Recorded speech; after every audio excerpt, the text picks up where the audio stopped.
So Sylvia, maybe we could begin with you, with your film starting off the program. I wondered if you could speak about just the inspirations that you cite for the work. You talk about Paul Clipson's Love's Refrain, and I wondered just kind of the starting point of this work for you. I think when I make work, it's always kind of a continuation of the work that came before, like the editing so far, because there's probably going to be a cut, but so there's an overlap from the work before, the editing style and the kind of technique, and it kind of expands and it develops. And I kind of wanted to move towards, because the last film I made was a little bit more of an anxious kind of had an anxious point of departure. This time I wanted to have something more, I don't know, positive or, and I wanted to make a film about love. And so I was reading different books. And then at that time, Paul died. He was a friend from the Bay Area, and he left this world too soon. And so then I was binge watching his films, and I saw that one, and it somehow struck a chord, and that became kind of the triggering point maybe to make this work, which is kind of like a symbolic, metaphorical, abstract interpretation of this very, elusive, it's hard to define feeling kind of thing, which also has many different aspects and different iterations, and is never static and can be applied to so many fields. And so I think I tried to take all of that in. Should I cut myself short now? No, actually, I want you to kind of talk a bit more about that. So the film for me really kind of, my experience of it is kind of goes along with one of the lines that is spoken in the film, which is kind of this idea of an expansive feeling and like unfolding new inflections. And I found that every time I watch it, it's, for me, I kind of get lost in either watching the image or listening to the text, but it's kind of like a different experience for me every time, which is actually similarly the experience I have of watching yours too, Ben, where I feel like I kind of go in and out of kind of either the visual element or the text. And kind of there in both works, I feel like there's kind of this like non-linear experience of just kind of being in these worlds you've created. To maybe start with Sylvia there, but just I don't know, speak to that in terms of your experience in creating that space. Yeah, so when I started out, I kind of knew that I wanted to conceptually visualize or represent that kind of feeling of being grounded in the now, like in a nounness. Like I feel like when you are experiencing love, there's always that very, very strong grounding in the current moment, which is very particular and doesn't last, obviously. I mean, it's always changing.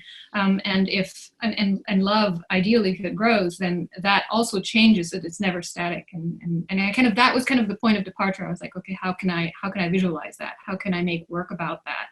And so I tried to find language and tried to find also conceptual examples of things that we can't see, but we can feel or we can connect to, or different, like, the language is there and it's a carrier, it's an opportunity to kind of make associations, but it's also a little bit, it functions a little bit like a musical level. So you don't have to actually constantly listen and try to understand. I also don't think I will make subtitles for the film, and it's going to be shown in non-English speaking countries, and I've specifically requested that they will just offer the translation as a handout or on the website, but not make subtitles, because I want it to be like an oral experience.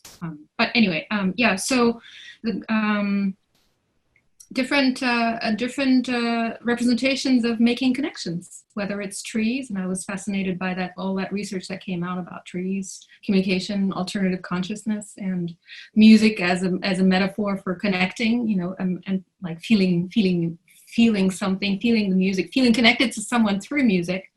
and energy, which has meta levels of meaning as well, because we're all made of energy, it's light and all of that. And so there's all these possibilities, and the language functions as a carrier, but it also functions as a structural thing, and it also functions as like a sound, really. And as an experiment, because I wanted to see if it works, because I wanted to get back to language. So yeah, that's that, I think. Yeah. Thanks. We'll come back to other aspects of the film too. Ben, do you want to speak to that?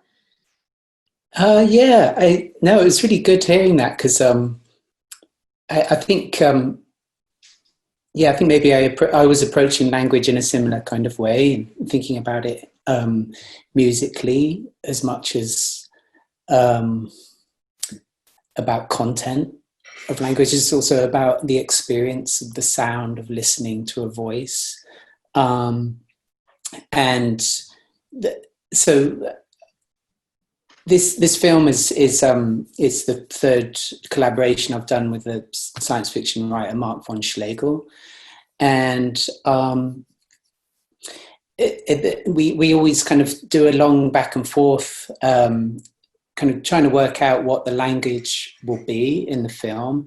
And this one, it started off very narrative, very kind of explanatory exposition, more like some kind of Victorian novel about going down into the bowels of the earth and finding some new species that lives down there. But I don't know, during the process of making it and starting to work with a composer, Christina Vantsu, I wanted the language to move away from that kind of exposition and more towards a kind of, just become more poetic, and also something that is a language that's maybe beyond comprehension to our contemporary ears. So like when Sylvia's saying about not having subtitles, so not kind of giving the word that sort of authority that it has, sort of moving away from that in a way, and thinking about it as something that can kind of seep in another kind of way, more like I don't know, osmosis of language rather than a sort of intellectual understanding of language. And we partly did this by the latter part of the film. It moves further away from a kind of standard narration, and I got a choir to sing parts of the narration inside the cave where I was filming. So there's like an 8-person choir singing these triplet poems. So it's almost like the language is sort of this kind of pure thought that's coming out of the rocks. At least that's what I had in my head.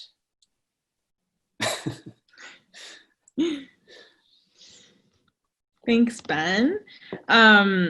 Mary Helena, maybe we could speak a bit about your work. And I think, similarly, there's no language in your work. And I think a lot of the logic is kind of a poetic logic that happens between images. So could you talk a bit about, for you, the motifs of loss and mourning, which kind of guided your editing process of bringing these various images and sounds together? Yeah, I mean, at first I had the intention of there being a lot of language in the movie, but as I continued to edit, most of it fell away. And I think I was interested in image description and subtitle, kind of continuing some of the formal devices I'd used in an earlier movie called The Glass Note. But the only bits that remain are one subtitle that says silence over the sound of a cricket, and then a handwritten note. And those become sort of frames of the idea or the experience of silence.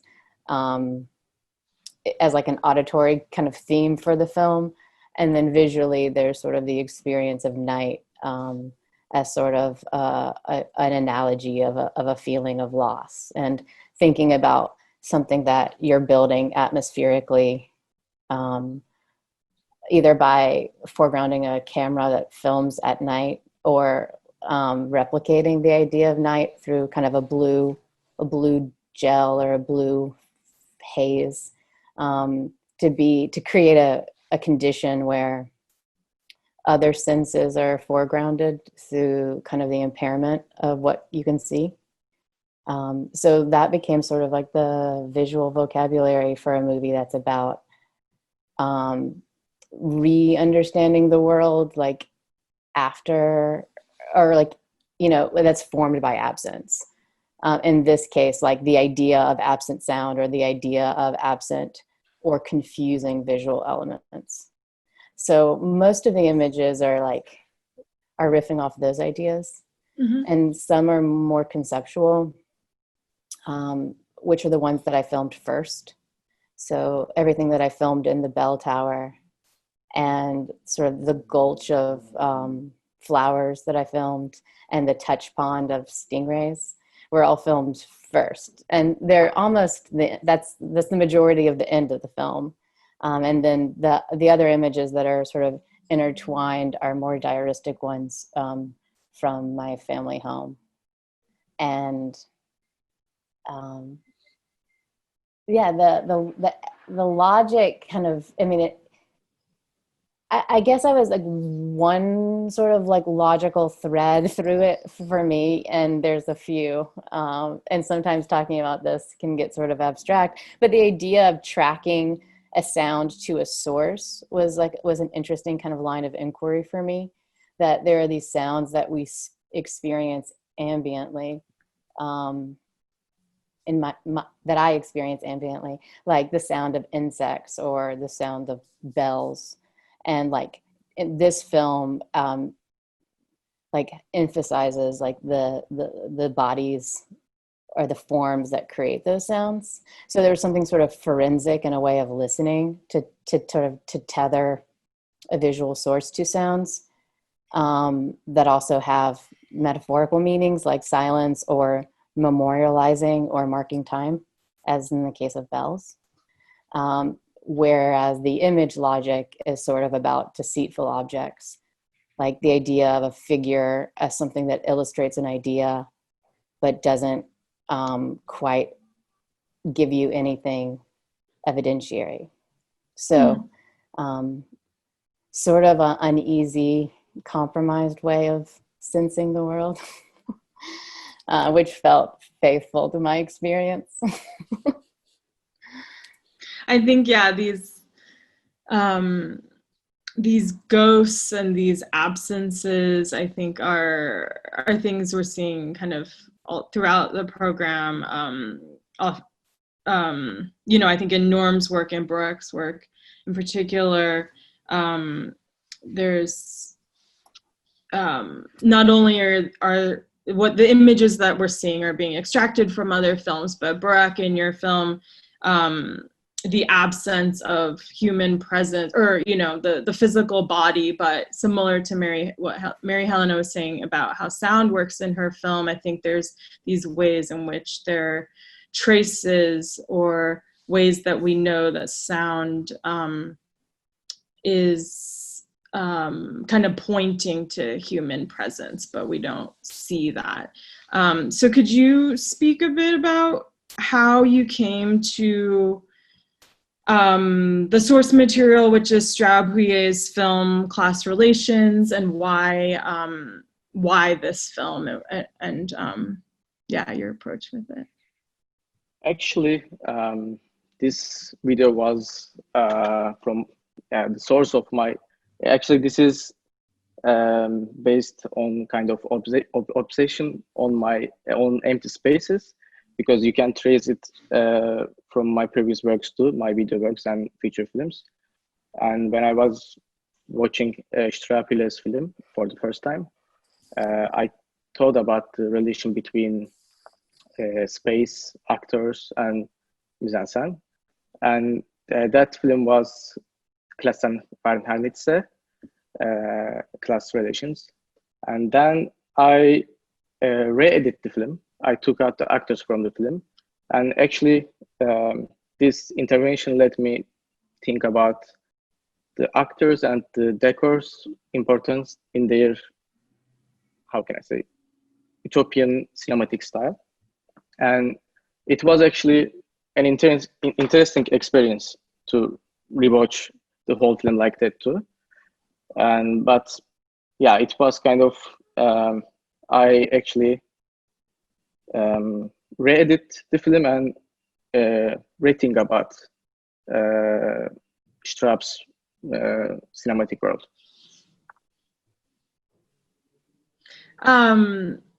And I think you had mentioned at some point that you had taken some time away from this work and revisited it. Yeah. I did this video like, I think 4 or 5 years ago when I was in college, and I just did lots of other things. Then I couldn't finish it, but it was an idea. I started to edit it, and then I changed my focus to other works. And then after a while, this pandemic days, I rewatched like all Straub's filmography, and I started to think about again and again.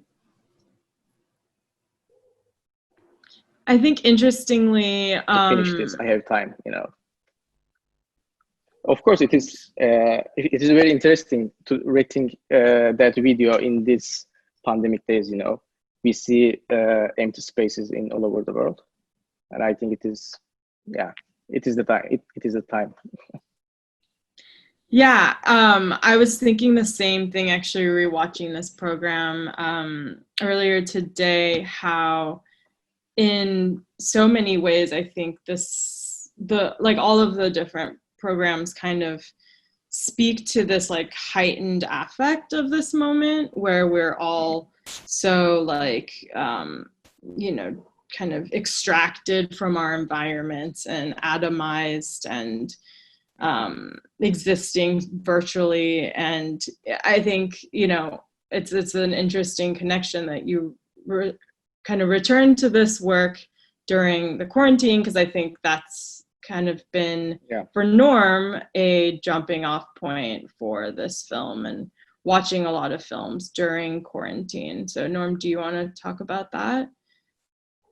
Yeah, I guess to start with the first day of quarantine, I was in New York this spring, and on the first day of lockdown, I was evicted from my sublet. So I bought a $30 flight to Los Angeles. And it also meant that I had to abandon what I was working on there in New York. So I moved into this friend's house where I had a view of the Hollywood sign. And I got my car running again, and I started listening to the radio while driving again. And I started to dwell on this experience that led to this idea where, in the experience, I saw this woman driving alongside me on the highway late at night, and we're both going probably like 80 miles per hour. And she was emphatically singing along to the song that I was listening to through the same radio station. And that song was Phil Collins' In the Air Tonight. So it was this uncanny experience of synchronicity that seemed to fit so well with the tone of the song and all of the mythology around it. And at the same time, I was starting to develop this public movie archive as part of my project, This Light. And I was watching movies every night alone and processing hundreds of movie files that people were uploading. And I started to extract all these establishing and transitional shots from films that were made around the same time as the song In the Air Tonight was released, which was, I think, 81. Shots that fit the tone of the song and the narrative needs of the urban legend, which is, if you watch the video, you have a detailed version of this urban legend in mind. So yeah, films like American Gigolo and 8 Million Ways to Die and One from the Heart and Blowout are some of the like 50 or so films. But they're all transitional or establishing shots, or using the 4:3 format allowed me to kind of like cut out characters. So you couldn't really identify the source of these films. Yeah. Yeah, and I found it interesting. I was reading this interview that you shared with me about this work, and you talk about this like common substance that exists between all of us, which you say can take the form of a song, but I think kind of loops back nicely to some of the things Sylvia was talking about to start in thinking about energies and you know, just the ways in which also all the different spaces in the works, in the various works, are kind of holding, you know, this presence of what like was maybe is not visible but is felt. So I don't know, I think that could kind of open up, and I'm happy for anyone to speak to that, but maybe specifically to begin, Sylvia, would you talk a little bit more about the what was it called, the Tree of Knowledge text that you're drawing on? Yeah, I mean, yeah, like I said, I was like super fascinated about like, you know, I think a lot of people in my generation, we grew up thinking that, you know, consciousness is a very defined, like very limited thing, maybe, or maybe it's a cultural thing. I don't know. Well, it is a cultural thing, but I was just really fascinated by like one after the other scientific research coming out about like all these other findings and you know, research around the way that other beings, I mean, non-human or non-animal life really also communicates and is connected. I was really fascinated with that, and also fascinated with the way trees help each other. Well, that's part of that story, I'm sure everyone has heard. And so I love that story. And I mean, trees always kind of. Do you want to just tell us, for people who don't know what you're talking about? Well, I can't put it into proper words or adequate words, but apparently there's a way, if there's a pest coming, then apparently trees can release some kind of a chemical that will alert other trees to protect themselves. I can't really put it in scientific words, and it's very limited. And there's different, let's see, about bugs, but also about like drought, or when a tree is felled and the leaves are gone and the branches are gone. Through the network of roots, they support each other and make sure that the tree actually survives, and then until it can grow new shoots and have new leaves, because they need leaves, right, in order to process energy. And so all of that, like, it's like this whole network of interspecies connections and connectivity and support. And so I, like, in thinking about love, you know, really the film is not about, I mean, it can be about romantic love, but it really isn't about it's not limited to the idea of romantic love. It's like kind of like trying to kind of open up all of these aspects or all of these feelings. And this, I was, like I said, I was so fascinated by this tree thing and how the interspecies, they communicate and they support each other. And I like that as a metaphor to consider other ways of, I don't know, being, I guess, or consciousness or connecting or communicating.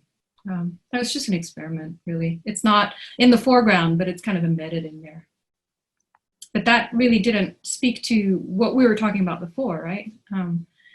If I can pass the baton back, I guess, since we were talking about language, I thought it was really interesting how, like, Ben and I were both using language, like, kind of like as almost like a musical component.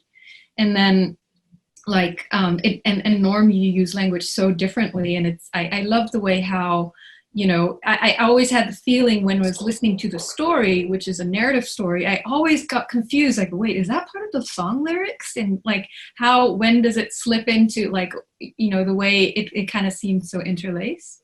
And then with your film, Burak, I was also, I mean, I speak German, I'm a native German speaker. So, you know, I looked at I don't know where, but I saw somewhere it says no language. And I'm like, well, that's not true, you know? And I also was very conscious and very aware of the fact that to me, the film opens up different spaces, and to me it opens up different meanings, because I was able to read the text, I was able to know what it is calling for, I was able to hear what the fragments of sentences were saying, and that adds a meaning to your film, right? So I think that this program really works with languages in so many different ways, and maybe you guys want to say something to that. Also, Mary Helena, I mean, also, you know, in the beginning it was said that there's no language, but your film also has language. I mean, you already spoke to that, but there is the sentences, right? And then there's the omission of languages and the fragments. And so I thought that in that way, I was really happy to feel that or experience that within this program, how it was like used in so many different ways. I don't know if y'all want to say something or do that. But it's true, right, Norm? Like the narrative is somehow inspired by the Phil Collins song, and sometimes it's almost like it's a different tense. The lyrics are spoken in a different tense, and then it kind of opens up a story, and it's, I don't know, narrative fiction, and I don't know. I thought that was kind of pretty smart. Yeah, I think the lyrics of the song are kind of like an open container, and that's how this urban legend around the song developed. You know, Phil alleges that he composed it in this sort of like fit of rage and sadness after a divorce, but then this other narrative developed, and I first heard that you know, while getting high in my friend's basement in high school. And you kind of you start playing the song, and then you tell the urban legend so that the climax of the narrative syncs with the infamous analog drum break of the song. But in terms of like the particular language that I used, I guess the first half is definitely a film noir. And so I tried to adhere to that genre's tendency to like withhold poetic language as much as I could so that it just unfolded procedurally. And allow for the poetry to emerge through this like structural shift, where at the end you realize that all three men at the beach that night were actually one person. And so the plot closure aligns with like the closure of Phil's psychic imbalance, or at least his recognition of it. And then there's this genre shift in which the narrator talks about his presence within the psyche of Phil Collins in the present day, amidst the shots of that mansion. Which was not which was not from the 80s, because he said earlier that the footage is from the 80s. Right, yeah, the second part, that's like Phil in the present day. That's him alone in his giant mansion, which is actually Spain acting as Los Angeles. But it's all in service of this like narrative of dissociation. And maybe from my perspective as the maker and yours as the viewer, I think the media we've grown up with seems to intensify dissociation. I can't really grasp what it feels like to be Phil Collins, the drummer, and then become like one component of this multimedia mega machine that bears his name, that then releases all these products that are like literally in the air through audio and through visual media. And so I think there's like both a dissociation within the narrative, but also within like this vague recognition of the clips, but not actually being able to identify where they're from, or like tying it back to me just seeing that woman driving alongside me, listening to the same radio station. It's kind of like this, like the ubiquity of an artist like Phil Collins that becomes this weird kind of like common material. Ben, maybe can we come back to you? I'd like to hear a bit more about your collaboration with Mark von Schlegel and just like the continuity of the three projects and kind of process of world building that you two do together. And, you know, this one has a couple like bodily figures, but I don't know if we'd even call them people. But can you tell us a bit about your, like, what world this is and your sense of kind of the logics of this space? Yeah, so well, we made the first film, Slow Action, back in 2010, and that was based on this idea of 4 future islands, very far future islands, and we were thinking about society and enclosed society, societies which are basically kind of built up in isolation from one another, and they all kind of call themselves utopias, but they're all obviously like very different versions of that. And but they're these very hermetic kind of worlds. And then the second film we made was called Earth, and that was in the Biosphere 2 in Arizona. And again, that's this very enclosed space, and that's a kind of logbook of this, that maybe the last woman on Earth living inside the biosphere. So again, it's a kind of predictive fiction of some future hermetic world, which is kind of managed to survive against all odds. And then when I was invited to make a film in Somerset, which is where I come from, in the West Country of Britain, I wanted to make something that I was particularly interested in these caves that I used to go to as a kid, and I mean I think there's a spark of a lot of the things that I'm interested in those caves. This sort of the kind of the mix of different time scales, sort of going way back to geologic time with the rocks, and then also like early human time, and then we've got this sort of present day sort of tacky amusement park kind of version of the caves, which is why it's coloured so beautifully. And then I was wanting to just imagine a very far future, even further than the other films, where, yeah, and like I said to Mark, I wanted to sort of imagine a kind of world inside the caves where maybe some humans went down there to escape the horrors that were happening on the surface around about now. And then eventually, after millennia of evolution, they become like the rocks and the phosphorescent light, and so they're like pure thought that's kind of embedded. I mean, when you mentioned earlier about different kinds of ways of being, when you think about ghosts, or these aren't necessarily the ghosts of dead people. They're ghosts. They're kind of living ghosts, so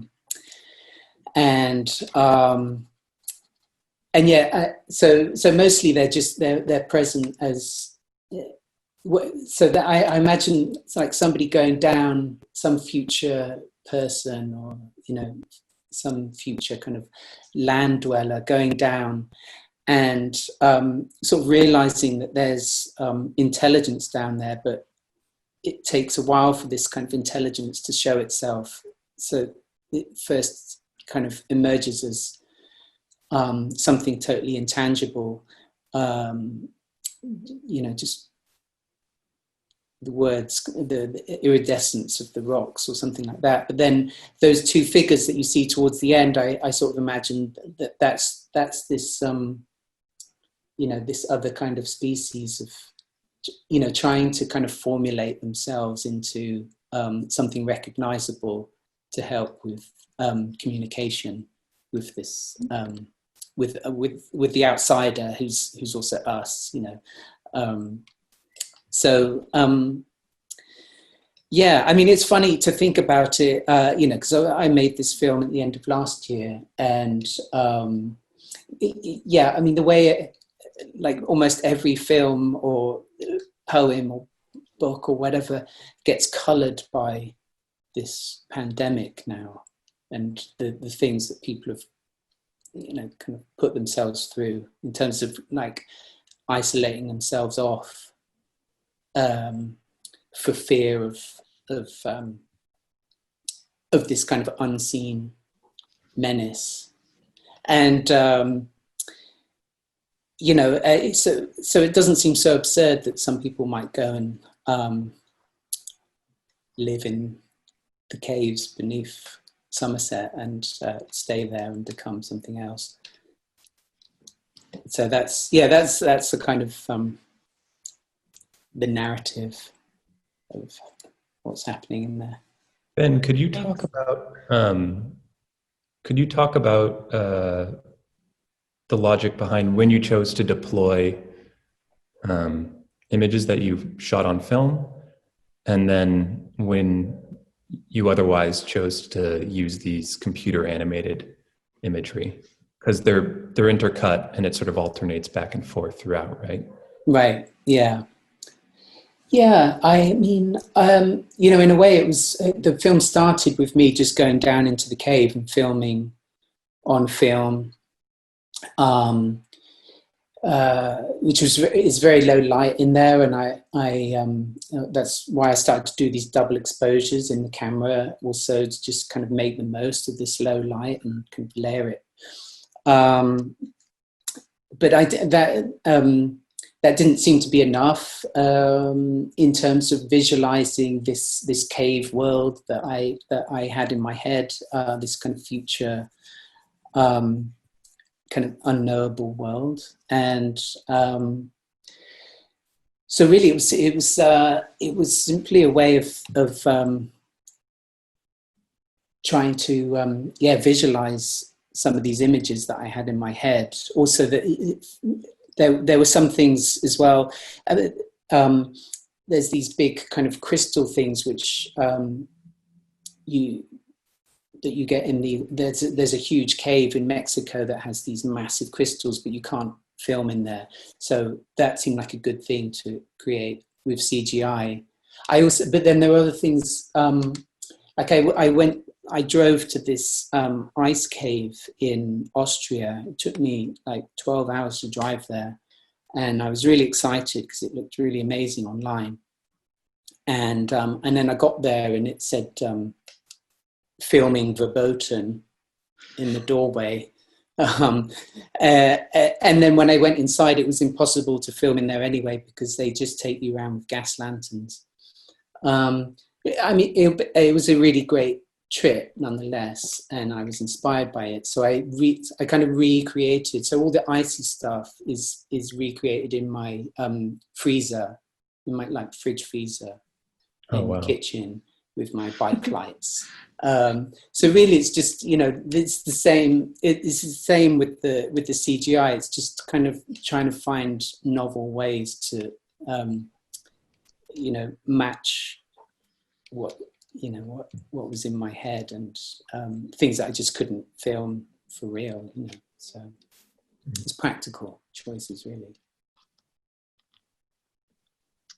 Mary Helena, when Ben was talking about kind of returning to this place that he kind of grown up going to, and it's clearly transformed into something otherworldly, it made me think a bit about your film in that a lot of it is shot in your house growing up and kind of around kind of familiar environments, but you're rendering it through this like night vision, day for night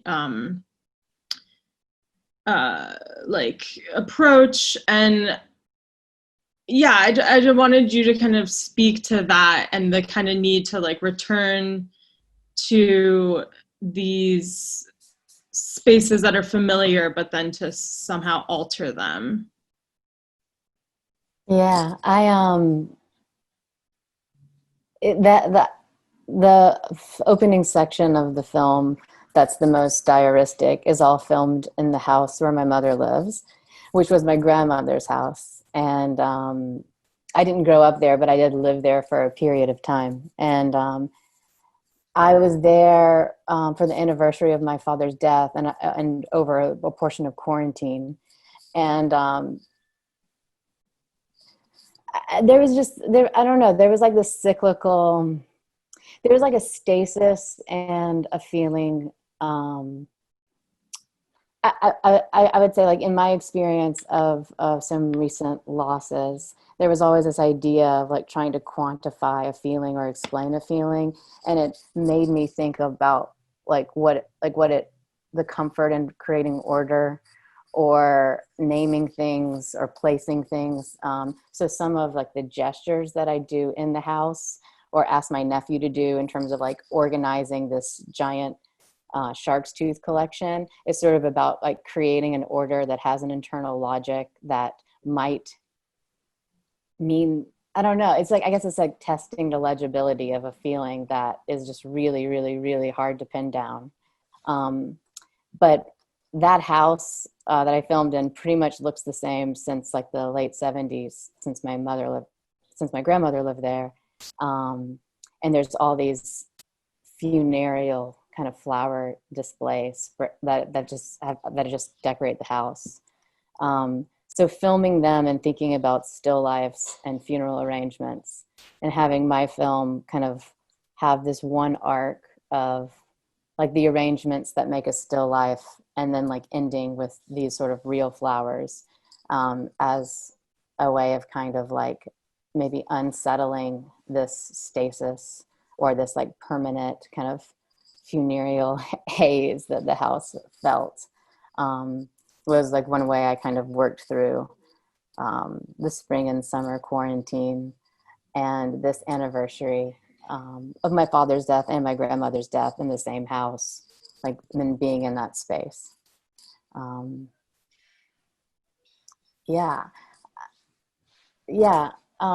I think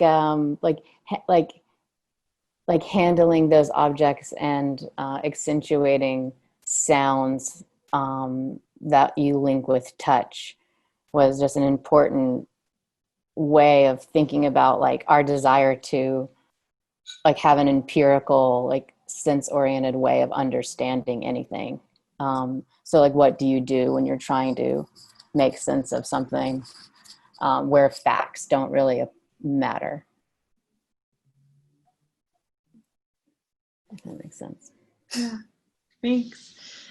I think we'll need to wrap up, but does anyone have any final thoughts they want to share? Burak, any other aspects of the film you want to share? Okay. Well, thank you all so much for being here and sharing your films with our audience. And I wish you were all here in New York with us, but hopefully sometime soon. Thanks for We'll sharing. all be together again. Yeah, I hope so. Thank you. Thanks, Aily. Thanks, everyone. Bye. Thanks. Bye. Bye.